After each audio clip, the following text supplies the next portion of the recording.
And here we go again. Welcome to Planet Cool Stuff. Today we're talking the ultimate guide to 90s movies. I'm Rob McCallum. We have several lists to go through again. This is a very difficult one. In the past, we've done specific video game consoles. We talked wrestling recently and the top wrestlers of all time. But movies, near and dear to me, probably my favorite corner of pop culture, although that's really hard to say because so many of us love more than just one thing, right? Do you love movies and music equally? Just movies or music edge? What about video games and toys or these other subculture things? Movies have probably got to be number one for me. As a filmmaker, I think it'd be weird if it wasn't. I'd probably be in a different kind of industry. So, are you ready to get going with the ultimate guide to 90s movies? We always start these things off with a definition. What is a perfect example of a 90s movie, right? What is the quintessential definition for 90s movie? And this is very hard because the 90s, when it comes to cinema, I find was very over the top, a little bit blasé in some regards to what came after it and what came before it. And there's so many great examples of films across the genres in itself. But I think the biggest thing that people will remark was is the indie boom that happened. There are so many great quintessential indie films that came out that launched so many careers and turned those indie filmmakers into bona fide Hollywood blockbuster people. I mean, Tarantino is probably tops on that list. Kevin Smith is up there, of course. Richard Linklater. I'm sure we will see some of them and their films on this list, on these lists. But will they get them right? Will these lists really round out? Let's jump in and see how it goes. So this is from Rotten Tomatoes. All right. And they're starting off, there's 140 of these. And I don't know what the whole scheme is behind them, what makes them great or not. But here we go. Empire Records, Half Baked, Showgirls. I'd put Empire Records higher. I mean, of these three, Empire Records is already much better than that. This is a film that I didn't see until a few years ago. But as soon as I saw it, I'm like, oh, yeah, this is quintessential 90s. How did I miss this? I was very much a Days Confused fan, and this feels like a perfect pairing to that in some regards. Even though they talk about different time periods, they feel very much of the same ilk. And of course, Roy Cochran's in both of them, although looking completely different. And I always never really liked Liv Tyler front and center, and only came to realize that she wasn't really the main character in the film. But yeah, again, poster art thrown me off. And that aside, I really liked Empire Records. What a great film. Half Baked, not my brand. It's one of those cult hits that I think has gotten more praise recently because of Dave Chappelle. Showgirls. So I remember being excited for Showgirls, not having to do anything with the subject matter, although we know how risque that was. We get Jessie from Saved by the Bell as a stripper, but because it was directed by Paul Verhoeven. And if you've been following recently on these live streams, you know how much I love RoboCop and Starship Troopers, and to a lesser degree, Total Recall. But he's a great director, and I thought, oh, we're going to see what he does outside of the action, testosterone, uh, political satire that he's used for, and what he does here. And I don't remember it too much. I should probably go back and watch it again, or should I? Not high on the list, but you can't deny the impact of something like Showgirls. It's a very buzzworthy film that people were up in arms about. And that was only halfway through the 90s at 95. Let's keep going here. Basic Instinct, Poetic Justice, Gummo. So I can tell right now there's going to be a ton of films that I haven't seen. And that's not my fault. That's not your fault either. There's only so much time. Basic Instinct, awesome. Poetic Justice was a film that I watched a ton. I don't know why, but I just did. It was one of those things that just kept coming on my radar. I absolutely love that film. I definitely put it in the top 100, not 136. Gummo is a film that I haven't seen. Are you familiar with this one at all? It's just, I don't know anything about it, but clearly it's better than Poetic Justice and Basic Instinct, which I'm sure we're going to get a lot of here. Kids, Dead Man, and The Rock.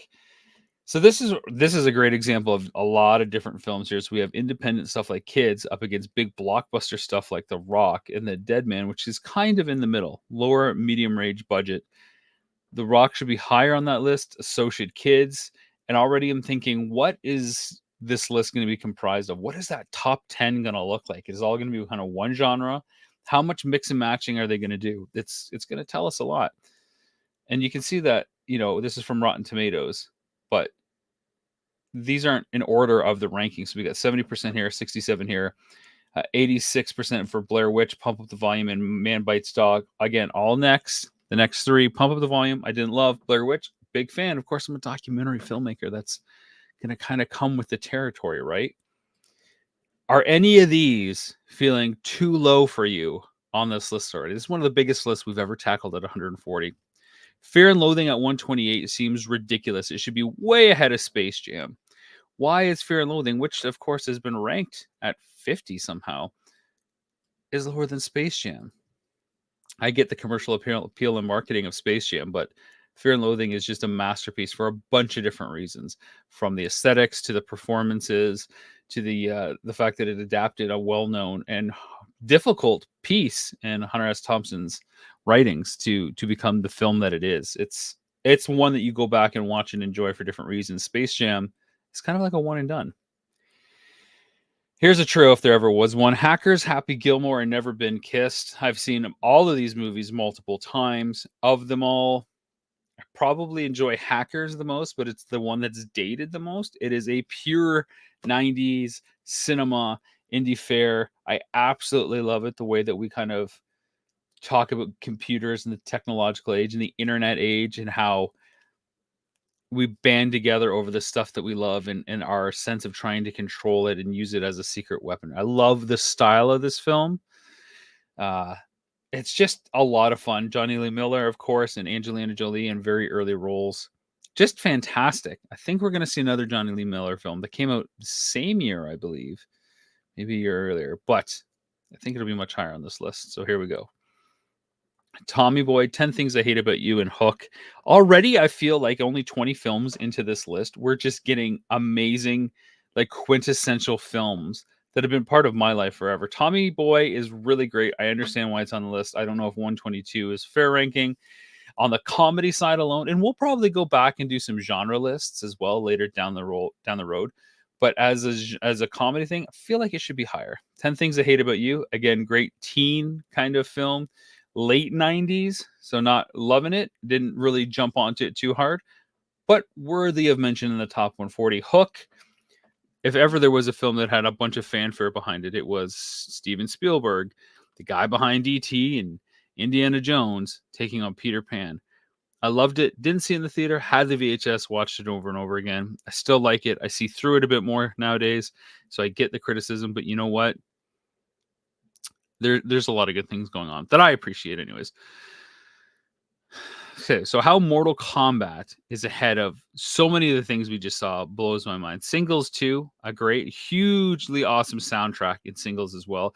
And Muriel's Wedding should be much, much, much higher. So this is the first instance, of course, I'm probably dead wrong when I say this, of an international hit being part of the list. I'm sure there are some other films that we saw before that hail from international filmmakers, but this is distinctive Australian cinema set in Australia, an Australian tale. And this is a film that I watch probably once a year, which is saying a lot considering I don't get to watch as much as I want to. I mean, 365 days a year. Do I watch 365 movies? No, probably close to 300 though. And if you're a 1 in 300 continually, that's pretty good, considering how many movies are out there watched and how many of those slots get taken up with new watching. So love Singles, Rob. Isn't it great? My goodness, Cameron Crowe. And again, that soundtrack is so good. Thanks for joining us too, my friend. Here we go. Sister Act, He Got Game, and Boys Don't Cry. Oh, Sister Act, again, there's that universal comedy aspect that people are going to love. I enjoyed it when it came out as a kid. I remember watching it, renting it from Blockbuster Video. I guess it deserves to be in the top 140. I'm sure there are a lot of things that are a little bit better. He Got Game certainly needs to be there. Boys Don't Cry as well. This is like, how do you pick? You could do 100 top 100 dramas, top 100 comedies and horror and everything. It's just very difficult to rank these. So I'm kind of just holding back on how I feel about something unless there's something completely erroneous other than what we've mentioned already. The next three, The City of Lost Children, American Beauty, and Satatango. So American Beauty won Best Picture, right? So I feel like right away it should be in the top 100, considering the 90 only produced 10 Best Pictures. All of them you would think, of according to the Academy Awards. All of them you think would at least be in the top 20 or top 30. Not the case here. So super interesting. I haven't seen The City of Lost Children. I haven't seen Set a Tango either. So I can't really speak to those. I'm going to just guess that they're in the right spot, but who knows? My Own Private Idaho, Glengarry Glen Ross, The Birdcage. Okay, again, more independent cinema. We got some Van Sant, we got Mike Nichols, we got James Foley. James Foley, I believe, was the director of the Muppet movie, so it's interesting that he jumped to Glengarry Glen Ross as part of his cinematography, his career. Birdcage is highly underrated, but it's a great example of comedy and subversion. American Beauty was great too. You're right, Cutthroat Comics, and I'm glad we agree. We see eye to eye on the power of the singles soundtrack there. American Pie, Babe, and Raise the Red Lantern. So when it comes to kids movies, the 90s has you could probably do again 100 kids movies from the 90s, but aside from the big Disney ones, and I'm sure they'll be on the list, that being Aladdin, Beauty and the Beast, Lion King, you've got stuff like Babe, and that should definitely be a little bit higher. It won Academy Award, and it's told so well, and it's not a Disney film, which I think deserves a lot of points for not being the only thing in the cinema that draws attention. American Pie, too, one of the biggest comedies of the 90s, big enough that it spawned how many main sequels for the main story and how many like straight to VHS offerings. 107, maybe top 100. Come on, give us a little love. Babe should be much higher. Top 50, I think. House Party, Rumble in the Bronx, Army of Darkness. I don't know that I love Sam Raimi. I love the Evil Dead trilogy. I love Evil Dead as a whole phenomenon. I don't know that I'd put Army of Darkness in the top 140. It's a great film. There's a lot to laugh in this one. Maybe on the comedy side, not so much the horror side, but I'm not sure. Rumble in the Bronx, remember when it came out, it had so much like buzz, and the kids that I was at recess with were just like, oh my God, have you seen this film? Like it was all everybody could talk about. It seemed to ignite Jackie Chan's career overnight. It was just crazy. And House Party, I mean, who doesn't love Kid and Play? Kid and Play is a lot of fun. Army of Darkness is a cult classic, and American Pie, the first one, is the best of the series. But I don't know that they belong in this list, only because there are so many great films that were made in the 90s, right? I love them. I absolutely bought them when they came out on DVD. I didn't see either of those in the theater. I just went on word of mouth, and I wasn't disappointed. Fifth Element, Sleepless in Seattle, Four Weddings and a Funeral. So I know The Fifth Element has a lot of fans. I don't like it at all. So I would take it off the list and keep those other ones in there for sure. Sleepless in Seattle, I get it, but it doesn't need to be in the top 100 films of the 90s for me. So again, I'd move some of that other stuff up. I understand why people love it. This is the genre mashup that we're dealing with and struggling with on this list, where romances, romantic comedies, dramas, horror films are all going to come in here. And I think indie, you can say, is its own thing, even though obviously it fills in to some of those things. Four Weddings and a Funeral, great film. All About My Mother, I don't know. Men in Black and As Good as It Gets. Men in Black, one of those great, huge box office blasts of the 90s. And again, spawning sequels. What do? Where do you put something like that? Is it in the top 100? It's a film that I've watched a lot. As Good as It Gets. I've watched it once or twice. Didn't love it, but it's good. I don't know. I'm going to have to play the genre card one more time here. Barry Sonnenfeld did a great job with Men in Black, considering he was a cinematographer before this film for the Addams Family films, and then he came in and did this. Or he directed the Addams Family as well, was cinematographer on Rain Man before he did that. There's a lot to love about Men in Black. Not so much the sequels, but we can talk about that another time maybe. Austin Powers, Demolition Man, The Thin Red Line. So Thin Red Line is just fantastic filmmaking from beginning to end. Demolition Man is great genre sci-fi stuff, super cheesy, and Austin Powers is really hilarious. That first film is so good that it deserves to be much higher. Cutthroat saying, I don't know that Men in Black should be in the top 100. Well, when I see these films right above it, I don't disagree with you at all. These are hard to compete with, and right now Men in Black is not better than any of these. I think Austin Powers should be a little bit higher. I like Demolition Man better than Men in Black. But I know Demolition Man does not have a lot of fans. It's kind of super culty at this point. But Austin Powers, man, it like became this buzz thing. Of course, lots of sequels, but everybody was quoting it and doing impressions of it, and that's always the mark of, impactful cinema. The Crow, Run Lola Run, and American History X. So if you want to talk about cult followings, I don't think there's a bigger cult following for any film of all time than The Crow. And I don't know if it's because of the tragedy that befell Brandon Lee, or if it's just the movie itself, or if it's all just together. I don't buy into all that. I think it's an okay film, but it didn't like change my world. It isn't one of those defining films. I know for like so many of the 90s goth kids, it was like their idol that they would worship and they would go to. Same with Dark City. Is that in the 90s? It may be, but no, not for me. Run Lola Run, on the other hand, is a film I've seen countless times and I absolutely love. I would worship Run Lola Run a lot more than I would The Crow. Although watching Run Lola Run is like in this adrenaline infused exercise where you almost have to catch your breath at the stylistic portrayal of events as she tries to go through and sort out everything that's happening in her day.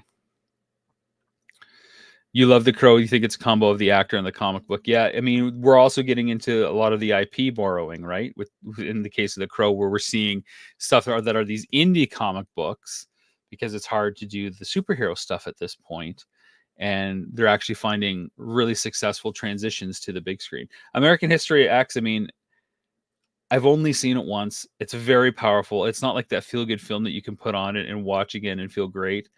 It's not that I go out of my way to avoid it, but it's just so powerful. And I find that way about war films too. Like you can't just sit down and enjoy it. Sometimes you just got to catch it, or it's got to be on, or you really got to be in the mood, or there's got to be something to spark your wanting to watch it. And as great as it is and deserves all the praise that it gets, and especially Ed Norton, um, it's not something that I'd put in top 100. I guarantee we find better films out there. It's a good movie. It's just not in my top 100, but I get why it's on the list. Three Kings, From Dusk Till Dawn, Nightmare Before Christmas. See, I like From Dusk Till Dawn, but I'd put American History X above it. I like Three Kings, but I'd put American History X above it. Again, great films. Nightmare Before Christmas, again, technically a Disney film released under the Touchstone label, so Disney wanted to distance itself from it. Should be higher on this list, considering we talk about cult followings. Oh my goodness, cult followings for Nightmare Before Christmas and the amount of merchandise that's been released following it. How they haven't done a sequel to it, given that Disney is attached to it, is mind blowing. Right. Tim Burton's done a lot of sequels as well. Pi, Lock, Stock, Wayne's World. This is just a phenomenal trio for so many different reasons. Pi was one of those heady films that I remember seeing, thinking, oh, wow, so this is what cinema can be like. And you can really play with the viewer's minds and not only, hook them on story, but affect them for days and weeks after. Because if you watch Pi, good luck coming out of that and not trying to play the home game once the film is done. Lock, Stock, and Two Smoking Barrels, Guy Ritchie. We talk about international filmmakers, great British filmmaker, really establishes himself here and goes on to basically have a great career. Not that he didn't have one before, but gets the attention that he deserves. So I love this film. 85, not sure. Wayne's World, again, in the comedy stuff in the 90s, it's got to be top 20. 84 here. I don't know. Does it get pushed down that far? It's great. I still think it holds up despite being from the early 90s. It's not hampered by, technology. My kids saw my wife and I watching, and they wondered why they're filming this guy in the basement with all this camera gear and stuff like that, because they're used to YouTube. And other than that whole idea of being able to broadcast from a TV show being so cool when it came out from your basement, and how we can do that virtually all the time like we are right now, it holds up pretty well. $5,000 might not be that big of a deal as it was to Wayne and Garth then, but yeah, there we go. Chad, what's up, my brother? Papa Macaloo, good to see you in the chat. Oh, and I can't watch the second one. I don't have the same love for Wayne's World 2, Wayne Stock and all that I have for that first one. That first one, it was lightning in a bottle. Really good. And again, one of the few examples where you can transition from an SNL skit to the film itself without needing the SNL skit to reinforce your love for it. Really good. Welcome to the Dollhouse, Dazed and Confused, The Piano. So Dazed and Confused will always be in my top 10 90s films. I don't care what list, what genre that you want to put on. It's just been a part of me in my life. And again, one of those staples that I watch every year, usually just as the weather turns nice.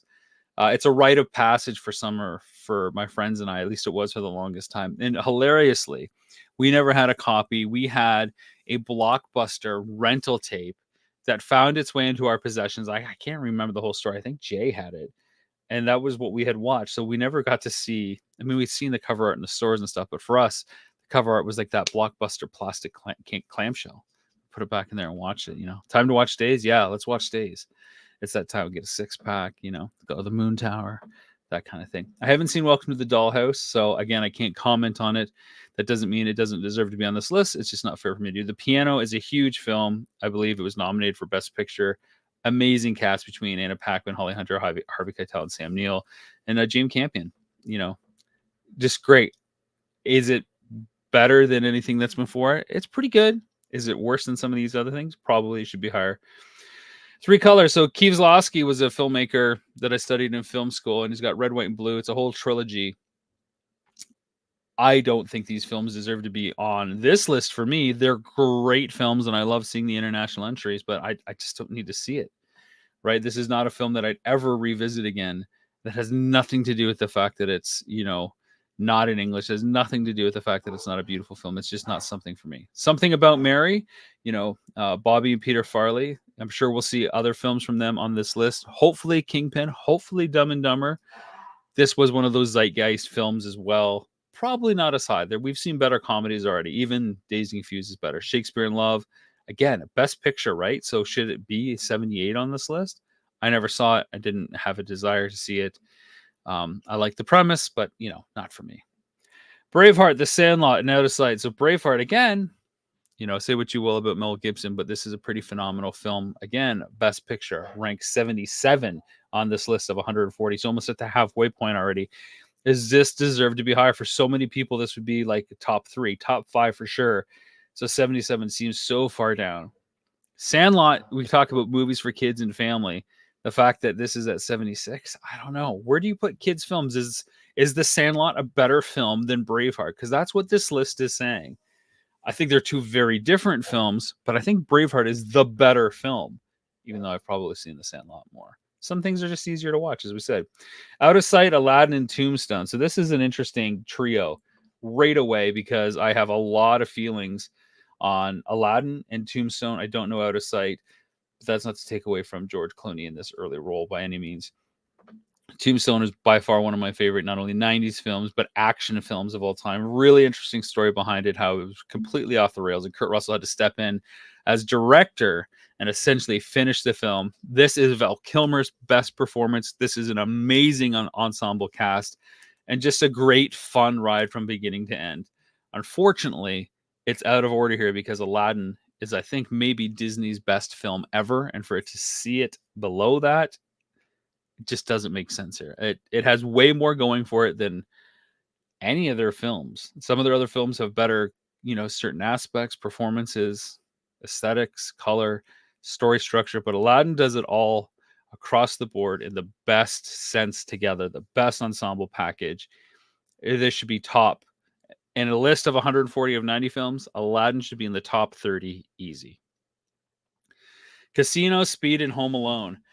This isn't getting any easier, right? There's every trio that we look at here just makes it harder and harder. Casino is fantastic. Speed, like, almost ushered in the new era of action films in the 90s and in what it meant to set off a scenario or a ticking time bomb and keep it running for the home film.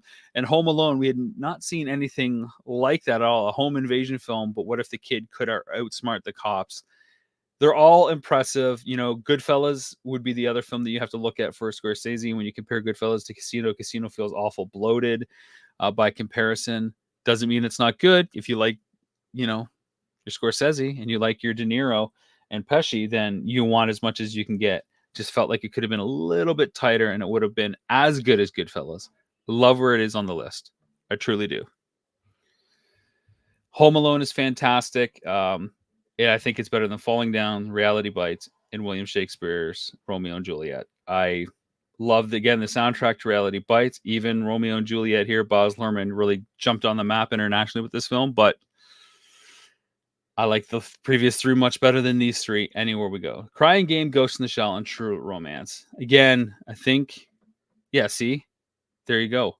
Home Alone, how can you not like this one? Tombstone is another cult classic. Chad gets it. Tombstone is one of the best movies, period. Absolutely. See, we can all be friends on today's chat, and that's why I love you guys. We always agree and we always get along. The Crying Game, good. Ghost in the Shell, obviously great, huge anime film that broke through a lot of barriers, and we were able to get a lot of people and their eyes on a genre and style of storytelling that had been long ignored. And again, maybe start that whole boom.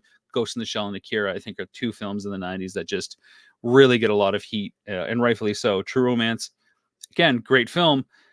I don't know that these are in the right spot. All big films. Crying Game, I'd probably push down much more. Ghost in the Shell, maybe it's in the best spot. True Romance, no, it's got to be closer to the 140 mark than it is. Again, we're past the halfway point, so these have got to be some really great films at this point. Independence Day, Point Break, Mrs. Doubtfire. These are these middle of the class kind of 90s films. Like when I think of, what's the paintbrush of a 90s movie? These are some of them. Independence Day, again, on the heels of something like Speed, where we're trying to find a really interesting hook and gimmick to get into an action film. Also bringing a genre side, boom, we're going to destroy all the biggest recognizable landmarks of our world, and we're going to say it's an alien invasion, and how do we deal with that? Point Break, Catherine Bigelow, big film for her as a female director, and she's only done amazing things since then, like The Hurt Locker, and all, but also huge for Keanu Reeves and Patrick Swayze. I mean, Keanu Reeves is still doing Bill and Ted. It does a Bill and Ted movie after this, so what does that say, right? Landmark stuff for these guys. Mrs. Doubtfire, you're not going to find maybe a better Robin Williams performance that's consistently within character and not skewing towards the sake of the camera than this. Chris Columbus, again, the director of Home Alone and the writer of Gremlins, bringing some really good family fare to this. Election, maybe one of my favorite independent films of all time. Just so funny, against the grain. And I remember watching Election and just like being gobsmacked at stuff that, I don't know, like I just didn't think anybody would write stuff like this and like kind of go in that dark comedy. This was really my introduction to dark comedy with Election, and had a really good soundtrack as well. And to see like Ferris Bueller in an uncomfortable role associated with students in school, with Matthew Broderick, it was really, really interesting. The Player, Breaking Waves, and Forrest Gump. Again, look at Forrest Gump at 57, Best Picture winner from the director of Back to the Future, Robert Zemeckis. Is 57 high enough for something like Forrest Gump? The more I look back at Forrest Gump, I feel like it's like that watered down Americana, that slice of apple pie that you need to eat up and appreciate. But the more you do, the more you kind of see through it. And it just, you can't go home again, right? We keep talking about that with these lists. And every time you revisit some of these things, it just doesn't hold up. The Player by Robert Altman is just a fantastic film. This is a film that we talked about in film class many times, especially for its use of cinematography and sound mixing. There's a very long take early on where you don't see any cuts at all with the camera, and the sound mixing that's happening inside locations while the camera is outside and everything put together. It's just a model example of like what you could do with the magic of cinema. But does it belong to be here? It might be Altman's best film. That's a bold statement as well, but it's also about Hollywood, so you almost always lose points for doing stuff like that. Face Off, Swingers, Galaxy Quest. Okay, so we've got a blockbuster in Face Off, we got an independent film in Swingers, and we got a kind of an ensemble comedy in Galaxy Quest. These trio, these knives that they're throwing at us here, it's just hard. Point Break made Keanu known as an actor after the film. Great. I loved Forrest Gump, but it was way too long in my opinion. Some people couldn't get enough of it, but when you go back and watch it, it feels awful long. I agree. In terms of Face Off, Swingers, and Galaxy Quest, I probably have seen Galaxy Quest the most out of all of these, and I love it the most out of all of these. Face Off was great, but I don't think it ages well. Although, talk about two of the best actors, two of the craziest actors, maybe, working against each other. I'd love to see Face Off nowadays. Reboot Face Off with both Travolta and Nick Cage. Give me that film. Because I think the idea of Cage playing Travolta as Cage and Travolta playing Cage as Travolta is a beautiful, beautiful idea.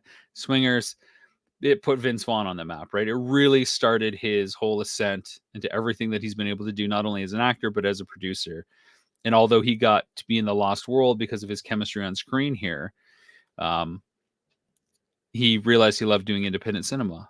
And let's talk Jon Favreau, because even though he stars in this, I believe he also wrote it, this really helped him cement who he was and what he could do on screen, off the screen, behind the screen, and get his career going.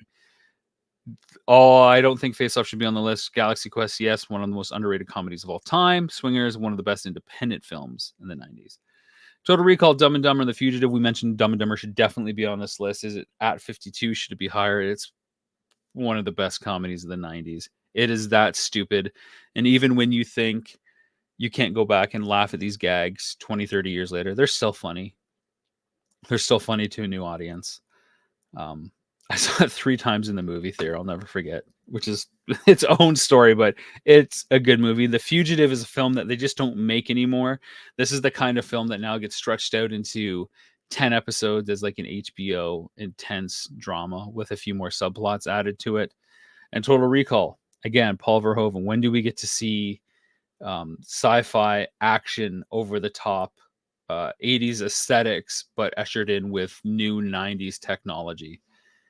All 3 great films. All 3 need to be on this list. All 3 should be higher, I think. Harrison Ford's best performance might be The Fugitive.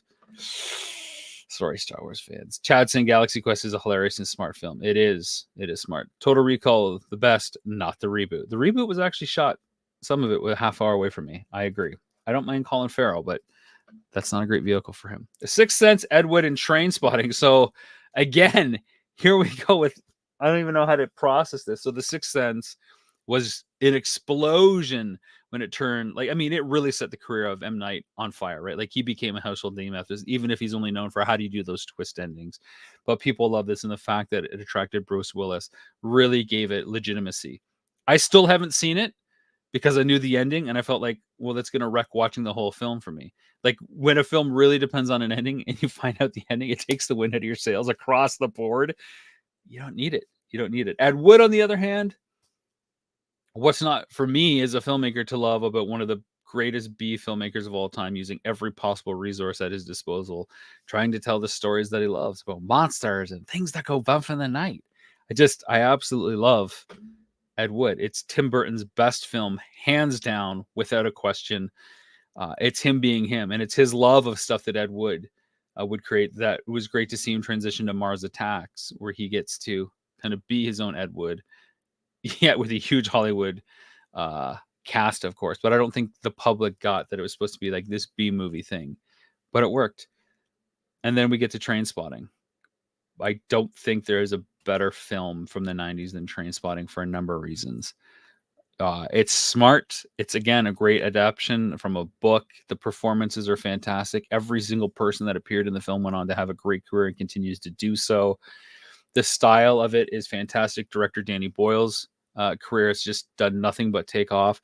So many elements are done so well. The soundtrack, both soundtracks of Trainspotting, it is quintessential staple of who I am. Even though I've never struggled with addiction or drugs or anything like that, there's just something so human at the center of Trainspotting that makes it head and shoulders above the class. So now I have the one film that on this list that puts it above everything else that we're going to come. And I challenge the list to show me that I'm wrong somewhere, that Trainspotting doesn't deserve to be above it. Not that I'm going to argue every film against Trainspotting. It's just that great. Chad, you need to see Trainspotting, my friend. You absolutely need to see it. You think that Sixth Sense is Bruce's best film besides Die Hard? Hey, you could be right there. You could be right there. I haven't seen it, so I can't chime in. Magnolia, Usual Suspects, Reservoir Dogs. Okay, Trainspotting is better than all of those.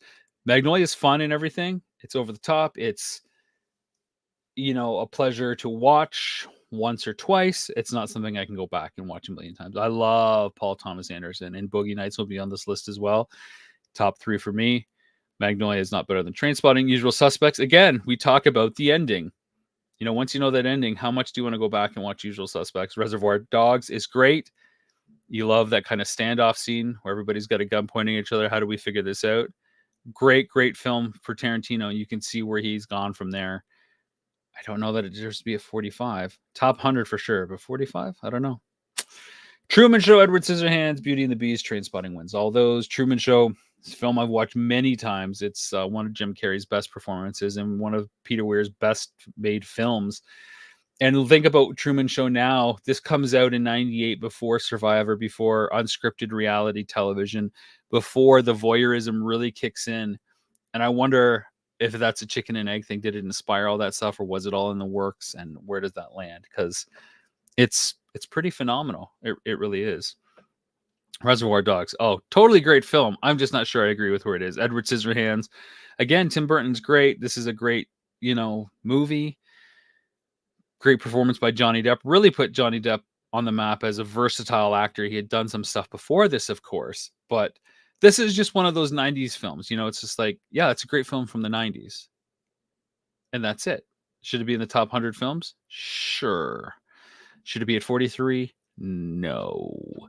Beauty and the Beast absolutely deserves to be on here. It was nominated for Best Picture, but what have Kirk Wise and Gary Trousdale done since? They did Hunchback of Notre Dame. Hasn't done much, but this film really captured a lot and really brought Disney back to its core storytelling principles. Princesses, fairy tales, and magic curses. Sometimes that's all you need, and that film did it well. Seven, wow, what a great film. David Fincher, Brad Pitt.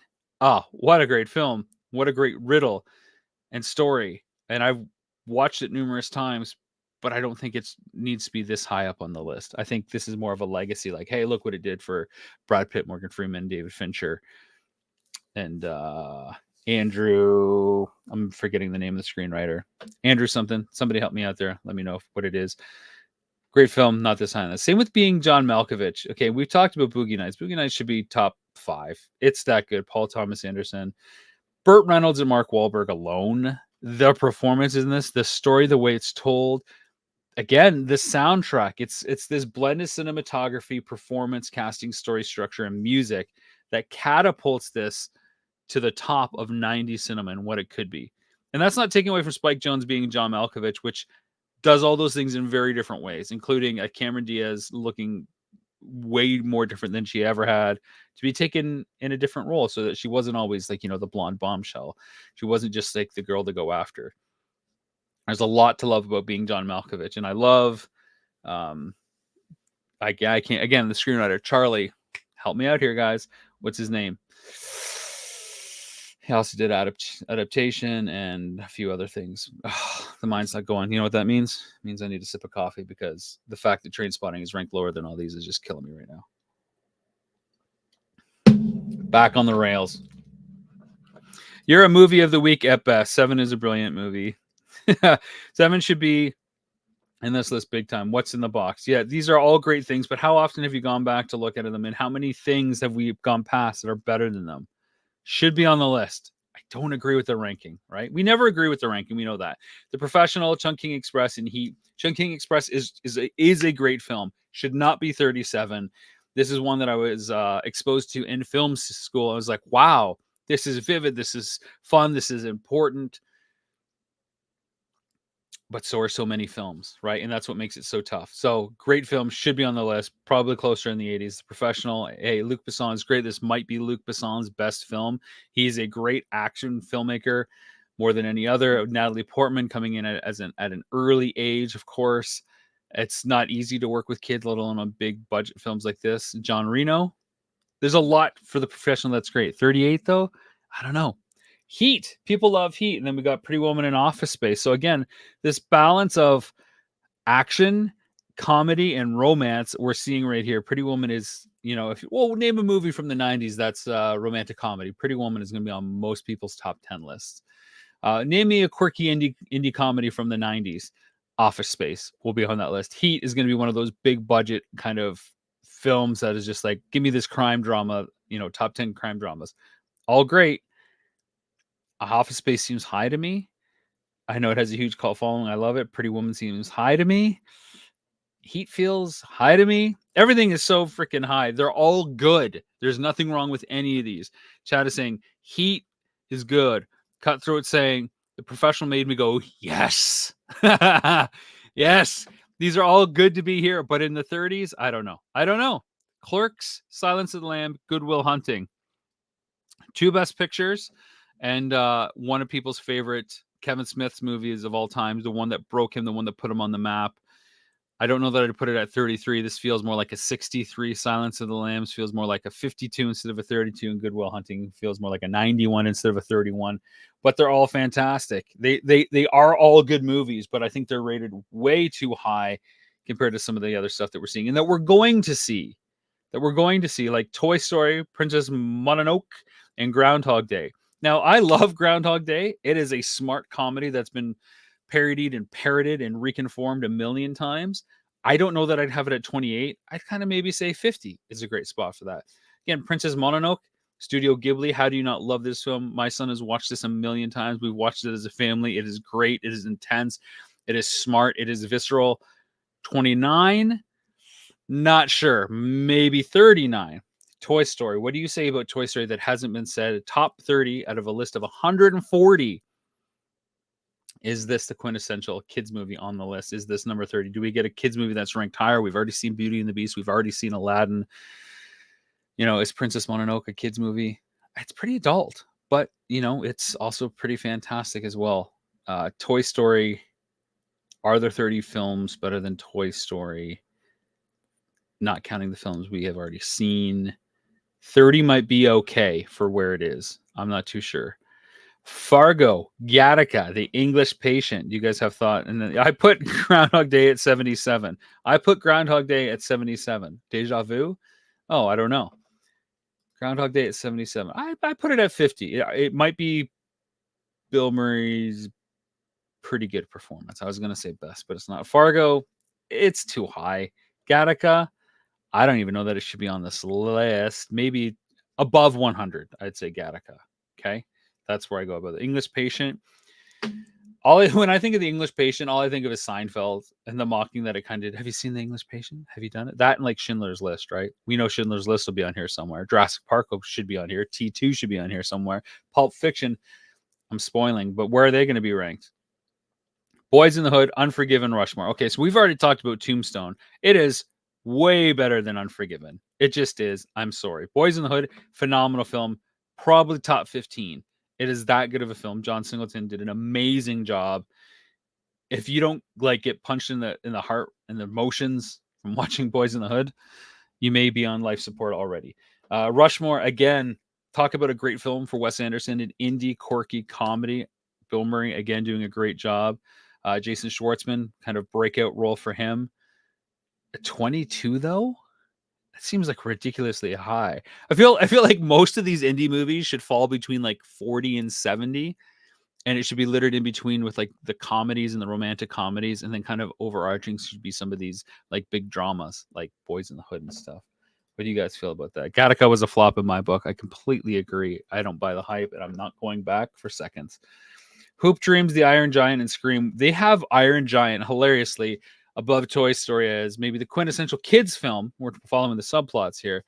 I like Iron Giant. I think it's beautifully animated. I love that it's a 2D film in 1999 after, you know, Toy Story took the world by storm and ushered in this era of CG animation, 3D animation.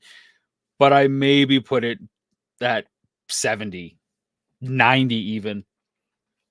It's not a top 20 film from the 90s. It's good. There's a lot of merchandise it's easy to buy into, but that's not it. Hoop Dreams, also fantastic. It just doesn't feel like it should be there. I don't think that I would go back and watch that as many times as so many other films on here that resonate with me. There's not enough in that for me to resonate with it, but that's not to take away from the amazing film that Hoop Dreams is and the worthy inclusion of it on this list. Top 50 for sure, not 21. Scream, it kind of brought the horror genre back, right? Like it took it out of sequelitis and like campiness and really, really, really brought it back. I don't think it should be at 19. That seems really, really strange. Oh, Cutthroat's agreeing. He's saying 40s, not 19. Maybe 60s. This is, I think, the first horror film we've seen on here. Am I wrong with that? And the fact that the only horror film is there, I mean, it's smart, it's postmodern, it's you know, self-reflexive, but no. Saving Private Ryan, again, a best picture film, right? 18. Is this the best Spielberg film? We're obviously going to see Schindler's List and Jurassic Park, I believe, still to come, but I don't know. It's good. But again, once they find Private Ryan, I don't know. It feels like the film's over for me. I know the whole thing is to save Private Ryan, but I don't know. It just didn't do for me. Again, great performances. Single scenes in the film are amazing. And overall, it's a beautiful film. I just don't think it should be 18. It should be on the list for sure. LA Confidential, Goodfellas, and T2. Okay, so I like LA Confidential, I believe is nominated for Best Picture, but I put that in the 50s, 60s. Goodfellas should be ranked higher, should be top 10. I like T2 at 15. I really do. That's a good spot for it. It's a great film. It feels a little bit playing off itself, but taking a little bit new direction. But I know there are 15 better films than it, including Clueless, because Clueless is an amazing film that probably didn't or doesn't get the love that it should. Amory Heckerling did an amazing job, not only directing but writing the screenplay. Alicia Silverstone, again, put on the map, highly quotable, completely took that Valley Girl gimmick to the next level. Not that it was ever out of the public consciousness, but really cemented it. It's that Valley Barbie girl thing brought to life, right? I mean, you can still see the roots of it today. Friday at 13, really hilarious that this is here. I wondered if it was going to make the list. Good film, but top 13 for Friday, I am not sure about that ranking. It has its fans, and you know what? Fair enough. Fight Club, Schindler's List, The Matrix. That mean Phantom Menace is going to be higher than The Matrix? I don't even think the Phantom Menace will make the top 140 list. Fight Club, what do you say about Fight Club that hasn't been said, except for that maybe it should be top 10? But again, once you know the ending, can you go back and enjoy it as much? I don't know that you can. It's better than 7, but I don't know that 12 is the right ranking. I think maybe it should be right around Terminator 2, like right around 15. That's what I think anyways. Schindler's List, 11. How do you put this any lower? How do you not put it higher? How do you just stay okay with it? Very, very, very difficult. What are your thoughts on Schindler's List? Like, honestly, where do you guys put that? Like, I feel like Schindler's List is a great film, that it should be on here, but I feel like there's still things better. And what do we got over here in the chat? Fight Club is better than The Matrix. I agree. And The Matrix has that weird technology dating thing, right? Where I don't mind the fact, that's how we used to do things in the world, and it kind of gets like Hackers, right? But I take the Hackers universe of computer technology and how we interact with it compared to The Matrix in terms of I love being kind of dated like that, but enjoying it for what it is. Schindler's List is top 5 for Tater. Thanks for joining us too, buddy. Appreciate that.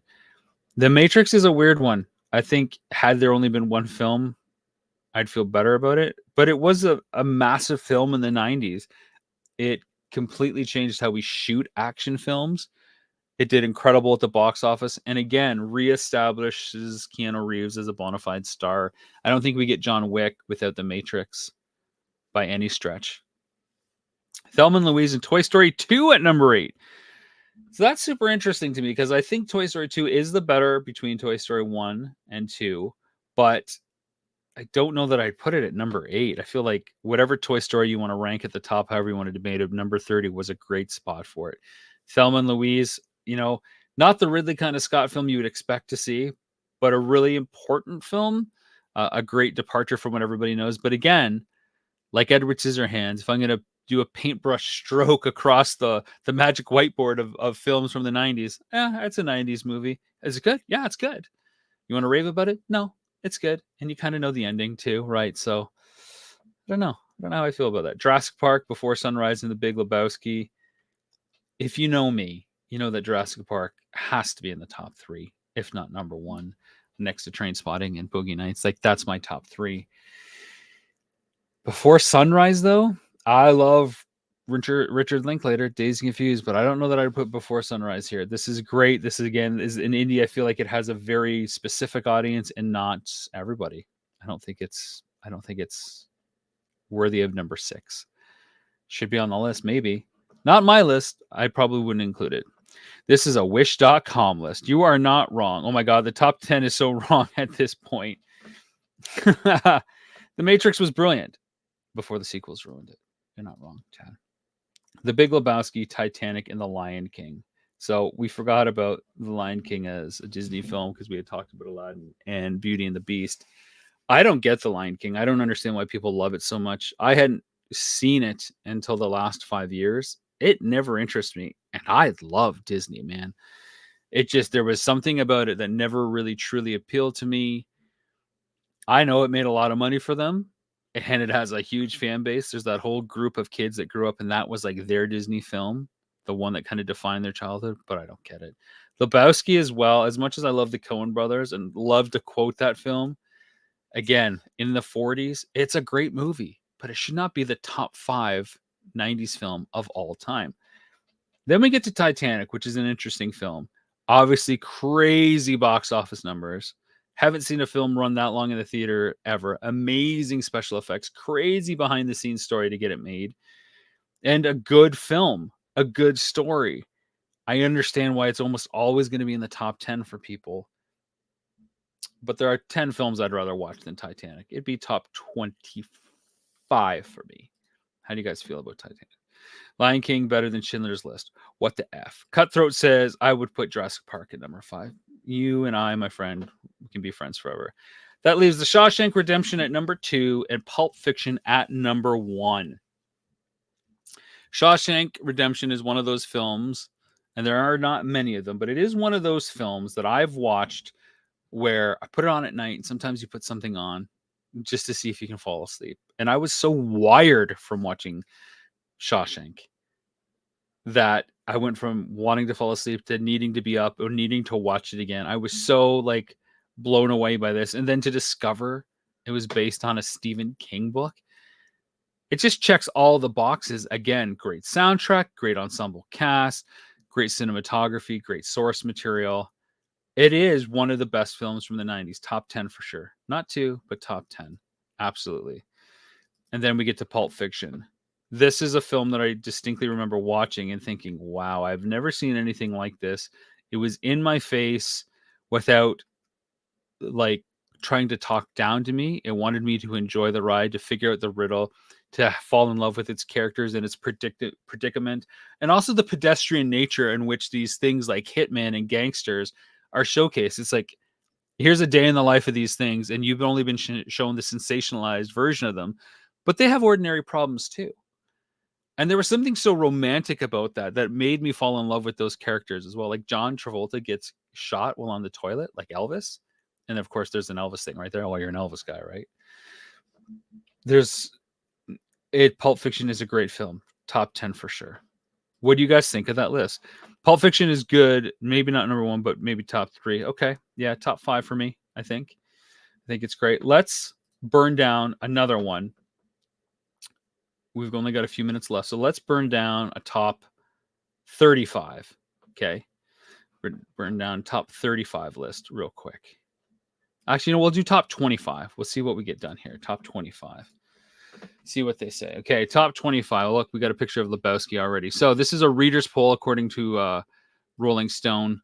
25, Dumb and Dumber. Again, when we're talking comedies, that's got to be high on the list for me. Braveheart, they have it 24 instead of in the 70s.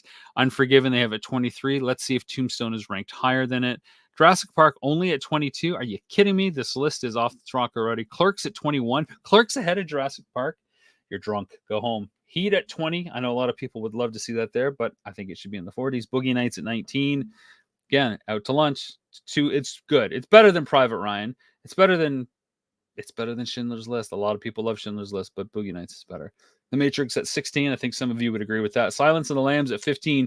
Compared to the 50s, I think we saw it before. Great film. I'm just not sure that it needs to be there. So after a horrible sequel, a needless prequel, and a surprisingly watchable TV series, it's a little easy to forget how good Silence of the Lambs was. Fargo at 14. Nope. True Romance at 13. This list 7 at 12. Dazed Confused at 11. Winning me back a little bit. Usual Suspects at 10. No, you're drunk. American Beauty at 9. Reservoir Dogs at 8. No. Trainspotting at 7. Okay, they know what they're talking about to some degree, just not enough. Forrest Gump at 6. Go Away. Fight Club at 5. Shawshank at 4. Goodfellas at 3. Big Lebowski at 2. And then Pulp Fiction at 1 again. Pulp Fiction at 1 again. There were only a few highlights in that list that made sense for me. Okay, we got time for another list. We'll do top 35. Top 35 this time. Okay, this comes from Collider. Let's see how bad this is. Here we go. Boys in the Hood. Okay, we talked about how good that was, maybe around 20. Lion King at 34. I like that ranking better. Lahaini, don't know it. Can't talk about it. Being John Malkovich. Really, Charlie Kaufman. Charlie Kaufman also did Eternal Sunshine of the Spotless Mind. Thin Red Line. We talked about how awesome that was. LA Confidential. They have it lower on their list compared to the original list we looked at. Scream at 29. You wanted it at 40. Cutthroat. They kind of split the difference with you there. Trainspotting at 28. They're splitting the difference between 7 and in the 70s.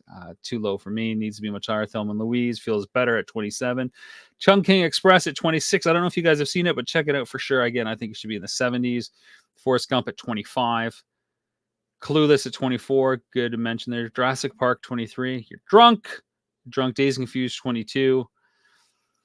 Again, the Three Colors trilogy. Red, Kieslowski. Big Lebowski at 20. Again, still too high. Fight Club should be higher than 19. Good Will Hunting should be lower than 18. Should be like 30s at best. Terminator 2. Again, I like 15, so 17 isn't too far off. Boogie Nights at 16. Top 10. What's wrong with you? The Matrix at 15. That feels right around T2. That might be better. Princess Mononoke at 14. That's a really high rating for that. Unforgiven at 13. Please have Tombstone higher. The Piano at 12. Heat at 11. Silence of the Lambs at 10. A lot of these are getting ranked up. Toy Story at 9. See that? It's going to be a top 10 film. One of them. Titanic at 8. Saving Private Ryan at 7. Fargo at 6. Hoop Dreams at 5. Okay. Maybe I got to go back and watch Hoop Dreams. Schindler's List at 4. That coincides with something what you were saying, Nathan, there. You want it in top 3. Pulp Fiction at 3. Shawshank at 2. And Goodfellas at 1 on this list. Goodfellas drops in at number 1 on this list. How'd you guys feel about the top 35? Yeah. My goodness. What would you put Red Dawn at? Wasn't Red Dawn in the 80s? And was it like 1990, 91? I thought it was like 88, 89. I don't know. Can't comment on that. That'll do it for our discussion of 90s films. I actually really like going down that list, but I think going forward to try to tackle a whole decade of all genre of films was a mistake. It's hurt my brain way too much. It's hurt yours. We've argued back and forth too much on things. Actually, not really. We all seem to agree where things need to sit.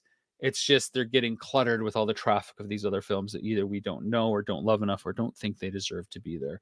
I appreciate you. I hope you have a great weekend. Again, the Planet Cool Stuff Kickstarter is going. If you want a copy of our 13 episode season 1 on DVD, Blu-ray, which also comes with the digital version, of course, for your ease of convenience, and you want your name in the credits, go over to Kickstarter now. We've cruised past the $5,000 Canadian mark. We've already hit our goal. You just get to help make the things a lot better and help get to push for a season 2 as well. So we could use your help. We appreciate your watching, your viewership. Thank you so much. Like, subscribe, tell all your friends. See you guys Monday. Cheers.